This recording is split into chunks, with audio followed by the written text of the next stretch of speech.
안녕하세요. 대진고 친구들 변화국어의 변정아 강사입니다.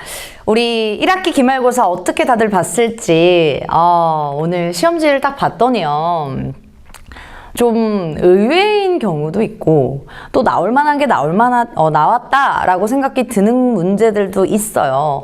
그래서 우리 중간고사 때보다 난이도 면에서는 사실 크게 어렵지는 않았다라는 느낌을 좀 받았거든요.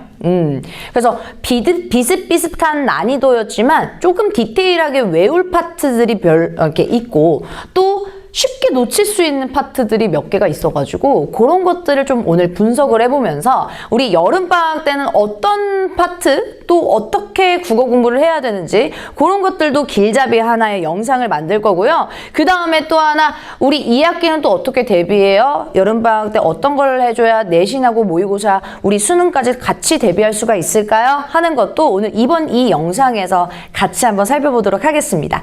일단 1학기 기말고사 첫 번째 문제가 우리 스마트폰과 외모 열등감 그 학습 활동에 있던 부분이 이제 나 지문이었는데요. 가와 나를 비교하는 문제가 우리 첫 번째 나왔습니다. 그래서 학교에서도 굉장히 강조했고 저도 역시도 나온다고 했으니까 수업 시간에 계속 강조를 했던 부분인데 이 외모 열등감 특히나 우리 청소년들이 열등감하고 집착에 대해서 지금 보여주고 있는 부분들이 이제 설명으로 나왔는데 옳지 않은 것, 적절하지 않는 것이 첫 번째 가나 비교했던 것들이 나왔어요. 그 다음에 2번 같은 경우는 이제 스마트폰 중독에 대해서 얘기해 주는데 우리 기호에 따라서 하나만 기호를 놓쳐도 다 틀리게 해주는 그런 문제거든요. 이런 것들을 풀 때는 진짜로 주의해서 풀어주셔야 돼요. 기호 하나만 어긋나도 나는 그 문제를 틀려버리게 되는 거니까. 우리 스마트폰 파트를 틀린 친구들이 있다면 이 문제는 사실 너무 쉬워서 그렇게 해서 내가 소위 말해서 놓친 부분들이 있을 거예요. 내가 이런 문법이나 뒤에 나오는 기출의 고백 변형 문제를 좀 더 애써서 아마 놓친 파트들도 있을 거예요. 지금 문제가 많이 나온 것도 아니잖아요. 2문제 나왔잖아요. 그쵸? 그 2문제 나온 부분들에서 틀린 부분이 있다면 내가 너무 쉬운 파트를 공부를 조금 덜 했구나. 문제를 좀 더 덜 풀어봤구나 라고 생각을 해주시면 되겠고요. 그래서 충분히 풀 수 있었던 문제들이고 그리고 2번 같은 부분이 헷갈렸다면 지문에서 꼼꼼하게 다시 한번 점검을 했다면 실수를 안 했던 그런 파트예요. 3번부터 4번까지는 우리 본봄 출제가 된다고 했었잖아요. 그쵸? 창의 융합활동의 뒤에 맨 끝에 있는 근데 협상 뒤에 파트여가지고 제가 협상하고 같이 결합해서 나온다라고 했었죠. 그래서 아니나 다를까 우리 가상 협상 담화를 제가 수업 시간에 내내 강조했어요. 본봄이 왜 뜬금없이 나오겠니? 협상 뒤에 또 왜 뜬금없이 나오겠니?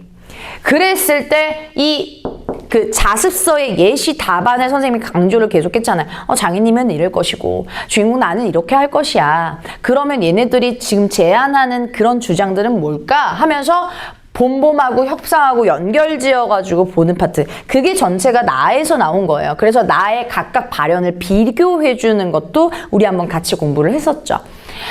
5에서 8번 같은 경우와 논술형 1번. 문법에서 굉장히 많이 나온다고 했어요. 한글맞춤법. 그래서 사실 우리 수업 시간 직전 수업 전까지도 기출의 고백 그 한 바퀴 돌리는 그 전까지도 제가 계속 강조했던 거. 하는 만큼 나오고 외우는 만큼 나온다. 아니나 다를까 이렇게 많이 나왔다라는 점. 서술형까지. 5번 같은 경우는 간단하게 표음주의, 표의주의, 한글맞춤법의 기본 한번 짚고 넘어간 거고요. 6번 같은 경우는 사이소리, 사이시옷의 현상. 사이소리가 어떻게 들어가는가. 우리가 두 가지로 나눠서 봤었죠. 조건. 사이소리가 들어가고 사이시옷이 들어가는 조건들이 뭐예요? 라고 하는 그 조건 3가지를 배웠고 그 다음에 오케이 조건 다 통과했어요. 그러면 그 형태가 어떤 식으로 나와요? 된 소리예요? 니은 하나요? 니은 꼬라지예요? 해서 분류해서 우리 그 예시까지 같이 본 그런 문제들이 있었기 때문에 충분히 풀 수 있었을 거고요. 7번 같은 경우는 조항과 예시를 연결해서 5항에선 뭐, 19항에선 뭐, 25항에서는 우리 달달달 외우지 말고 뭐라고 했어요? 모의고사 수능형 같은 경우는 예시를 보고 이 조항이 맞습니다. 틀립니다. 그 조항에 대한 설명이 틀립니다. 이런 훈련을 굉장히 많이 했었잖아요. 충분히 풀 수 있었었고요. 얘도 마찬가지로. 8번도 마찬가지로 의존 명사와 어미를 비교하는 부분이었어요. 그래서 그 품사를 파악해서 결과적으로 띄어쓰기를 할 수 있냐 없냐에 대한 문제였거든요. 그래서 논술형 1번이 띄어쓰기를 각각 해보고 그 다음에 그 이유까지 서술해주라. 이런 부분들을 우리 두꺼운 스프링 선생님이랑 같이 공부한 친구들 스프링 그 문제들에서도 굉장히 많이 나왔거든요. 그리고 소름 돋았던 게 기억을 꼭 하셨어야 되는데 같이랑 같은의 차이를 제가 직접적으로 언급을 했어요. 같다라는 것은 기본형이 있고 같은은 기본형이 있고 이런 식으로 해서 같이 함께 조사 같은 이거는 은이 붙은 형용사 이런 식으로 해서 둘이 같이 비교했었거든요. 기억이 나신 분은 정확하게 띄었을 수 있고 그것에 대한 이유까지 자세하게 설명이 되어 있어야 되겠죠. 9번부터 10번까지는 대화 맥락이에요. 이 대화를 하면서 우리 문제점들이 뭐냐를 봤을 때 이 남학생의 말하기에서 문제점을 골라라. 얘도 마찬가지로 기호 부분이었고요. 우리 10번 같은 경우는 우리 말하기에 대한 말하기 방식 적절하지 않는 거 골라주시는 부분들이었어요. 11번부터 12번까지가 언어 예절, 우리 높임 표현법 나왔고요. 경률, 언어의 경률 우리 한번 같이 싹 한번 훑었잖아요. 그쵸? 막 요령, 관용 하면서 시험 전날까지 훑은 거 객관식으로 나왔네요. 결국. 그쵸? 그 다음에 논술형 2번에서는 이것도 굉장히 훈련 많이 했어요. 직접 인용해서 우리 간접 인용으로 바꿔주는 거 어떻게 해야 되냐? 주어도 신경 써야 되고 시제도 신경 써야 되고 조사도 신경 써줘야 된다. 이런 것들 많이 훈련을 했었어요. 17번부터 20번까지 지금 노세 두 마리인데 자 여기 앞에까지가 일단 지금 교과서예요. 그리고 뒤에가 우리 기출의 고백인데 사실 전 시험지 보고 굉장히 조금 의외다라고 느낀 건 제가 문법을 굉장히 강조를 하면서 수업을 하고 또 스마트폰, 음악실 협상 이것도 부가적으로 같이 끌고 가서 채워주는 방향으로 수업을 진행을 했는데 다른 것들 다 균형감 있게 수업을 했어요. 근데 너무 안 나온 파트가 하나 있는데 아시죠? 문법 요소 파트. 균일감 있게 조금 더 수업을 하고 했으면 시험 범위가 나온다면 적어도 2문제 이상은 나와야 되는데 현저하게 지금 언어 예절 파트가 특히 문법 요소, 높임, 시간, 피동사동 이런 것들이 안 나온다? 굉장히 예외다. 그런 것들의 허점. 그래서 좀 사실 개인적인 의견은 되게 문법 요소 중요하거든요, 여러분. 한글 맞춤법도 물론 중요하지만 밸런스를 좀 못 맞추지 않았나라는 느낌을 받았어요. 너무 기출의 고백을 내야 한다는 그러한 그 문제 수 때문에 교과서 비중을 너무 현저히 줄인 거죠. 그래서 범위도 가뜩이다 적은 편은 아닌데 학습 활동까지 이렇게 끼면서 맞춤법 파트는 놓칠 수 없고 아마 선생님들 사이에서 조금 분배가 잘 안 되지 않았나라는 개인적인 의견이 들었고요. 생각이 들었고요. 자, 17번부터 20번까지는 이제 노세 두 마리.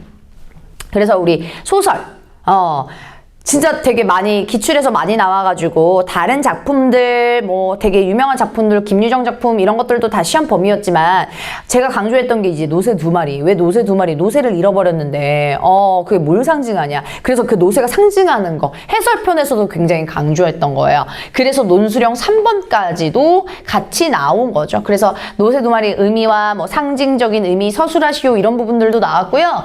21번부터 24번까지는 우리 시 장자를 비롯 원통에서 특히 시상전개 방식 굉장히 강조했었어요. 그 다음에 방용시어 같은 것도 제가 고3 수업까지 같이 하다 보니까 수능특강 수능완성을 매년 봐요.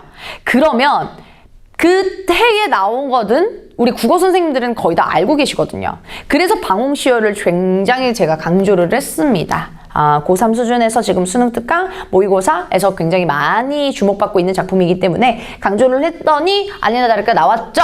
근데 중요한 건 제가 24번은 따로 메모를 해서 표시를 해놓는 이유는요. 해놓은 이유는 우리 대진구의 패턴이 보여요. 그쵸? 올해 특히 원래도 그랬지만 일단 기출의 고백 자체가 교과서가 아니라 타 사설 교재예요. 근데 그 사설 교재지만 어찌됐든 모의고사 기출이란 말이에요. 그 모의고사 기출을 나온다는 건 외부 지문하고 같이 활용돼서 너가 모의고사랑 수능을 풀 수 있는 능력이 되니라는 그런 출제 의도가 있단 말이에요. 그래서 이러한 우리 중간고사 때도 그 이상의 날개 작품 거기에서 마지막 구절하고 유사한 거 고르라고 했었잖아요. 그쵸? 기억나시나요? 이 기말고사에서도 똑같은 패턴, 보기랑 보기의 시조와 비교는 이런 문제들, 내가 평소에 공부를 하지 않았고 주목하지 않은 작품들, 낯선 작품들이 언제든지 딱 닥쳐왔을 때 그거를 풀어내는 능력이 있냐, 이런 것들이 수능 모의고사와 연결이 되는 거거든요. 그래서 우리 여름방학 때 저는 우리 2학기 때 고전 배우거든요, 여러분.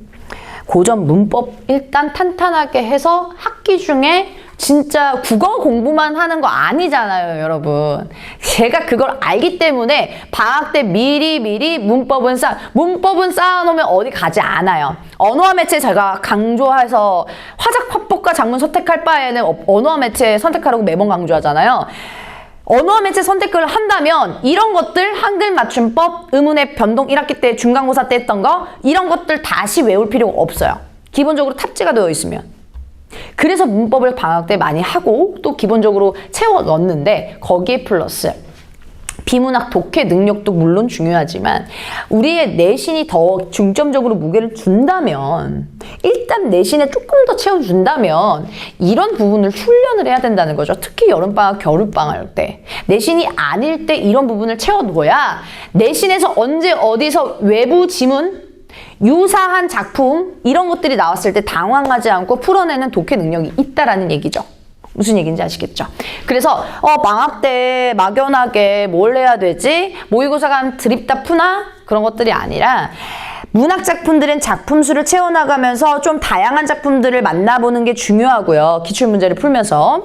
그리고 문법 같은 경우는 기본적으로 실력을 쌓아놓으면서 이 2학기 때 고전, 중세국어를 맛볼 수 있게끔 이렇게 구성이 되어 있으니까 여러분도 그런 내신과 수능 모의고사의 능력을 채워나가면서 옛날 진짜 저도 나이 차이 별로 안 나잖아요, 여러분. 저도 그 수능 특강에 맨 처음에 연계된 세대여가지고 그 외부 지문 그 부분들이 굉장히 많았어요. 그래서 거의 뭐 한 15년 전 이상 같은 경우는 막 우리 교과서 위주로 공부했어요. 이런 게 먹히는 시대였지만 이제는 그렇지 않잖아요. 왜요? 이런 문제들이 학교 내신 시험에서도 1등급과 2등급과 3등급과 한 등급 차이를 만드는 게 이런 문제니까요. 그러면 드립다 달달달다 외우는 것도 물론 해야 되고, 이렇게 응용 능력도 있어줘야, 평소에 국어 실력을 키워줘야 1등급을 만들 수 있다는 거죠. 그쵸? 그래서 균형감 있게 이렇게 공부를 하셔야 되고요. 몰아서 공부하시는 것보다 국어는 꾸준하게 감을 잃지 않게끔 이러한 실력들 다 키울 수 있게끔 꾸준함이 정말 중요합니다. 여러분 시험 보느라 너무 고생하셨고요. 요즘에 진짜 덥잖아요. 여름철에 밖에 나가도 너무 덥고 또 코로나 때문에 또 모이면 안 되고 이러니까 집에서 열심히 공부해서 나중에 우리 대학 갈 때쯤은 다 마스크를 벗고 행복한 그때 생각하면서 열심히 노력하고 공부를 한번 해봅시다. 아시겠죠? 오늘 대진고 친구들 시험 분석 같이 한번 해봤고요. 네, 방학 때부터 또 열심히 다시 한번 시작해봅시다. 네, 감사합니다.